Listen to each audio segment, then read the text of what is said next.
आज हम एक बहुत सेंसिटिव टॉपिक पर बात करने वाले हैं और वो टॉपिक है कि क्या होम्योपैथी एक सूडो साइंस है या नहीं।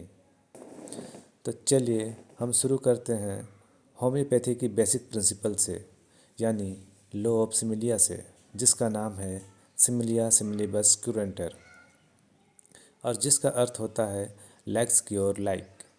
मतलब जो पदार्थ किसी स्वस्थ व्यक्ति में जो लक्षण पैदा करती है वही पदार्थ उन लक्षणों को आरोग्य करेगी। चलिए इसे एक एग्जाम्पल से समझते हैं। लॉ ऑफ सिमिलिया के मुताबिक यदि किसी को लूज मोशन हो रही है तो उसे वही ड्रग दी जानी चाहिए जो लूज मोशन कराती है। सुनने में तो ये लॉजिकल लगता है, लेकिन क्या ये एक साइंटिफिक लॉ है या फिर यह सिर्फ एक बिलीफ बेस्ड प्रिंसिपल जिसे हम लॉ समझने की गलती कर रहे हैं। मैं यहाँ होम्योपैथी को अटैक करने नहीं आया हूँ, क्योंकि मैं भी एक प्रैक्टिसिंग होम्योपैथिक फिजिशियन हूँ। क्योंकि कॉलेज के दिनों से ही मेरे जहन में एक सवाल हमेशा उठता था कि क्या होम्योपैथी एक सूडो साइंस है या नहीं। क्योंकि होम्योपैथी लॉ ऑफ सिमिलिया को यूनिवर्सल लॉ कहती है, लेकिन मॉडर्न मेडिसिन इस लॉ को डिनाई कर देती है।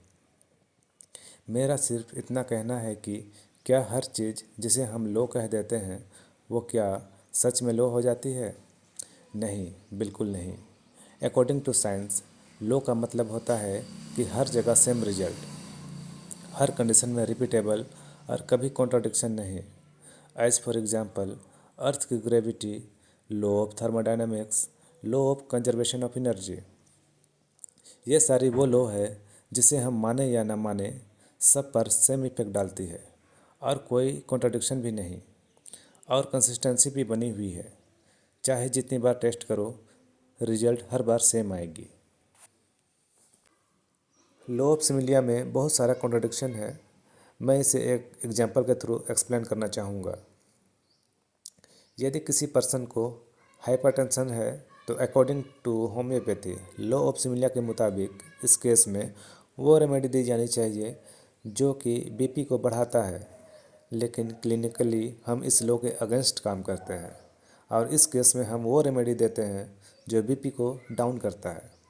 क्योंकि मॉडर्न मेडिसिन, कॉमन सेंस और लॉजिक भी यही कहता है कि यदि बीपी राइज हो रहा हो तो बीपी डाउन करने की दवा दी जानी चाहिए, ना कि बीपी बढ़ाने की।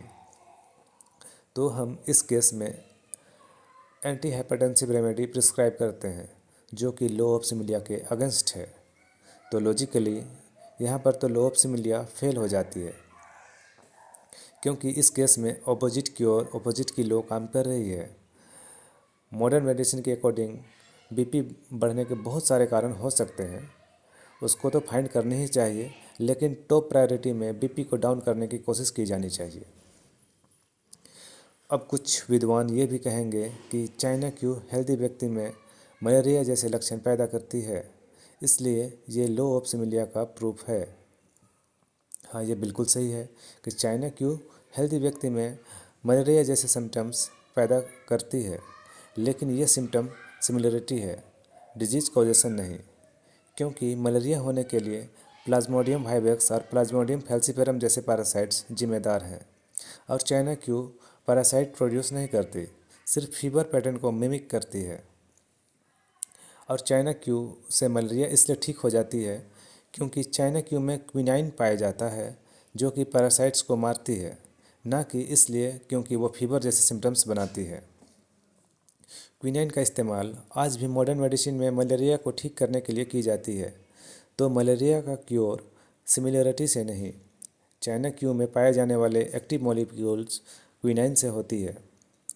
डॉक्टर हनीमैन ने चाइना से सिमिलिया का आइडिया तो लिया, लेकिन उन्होंने कभी ये क्लेम नहीं किया कि हर क्योर का मैकेनिज़्म सिमिलरिटी ही होगा। चाइना क्यू ने सिमिलिया का आइडिया तो दिया, लेकिन चाइना क्यू से जो क्योर होता है वो क्यूनाइन के वजह से होता है। Hence proved law of similia universal law नहीं है।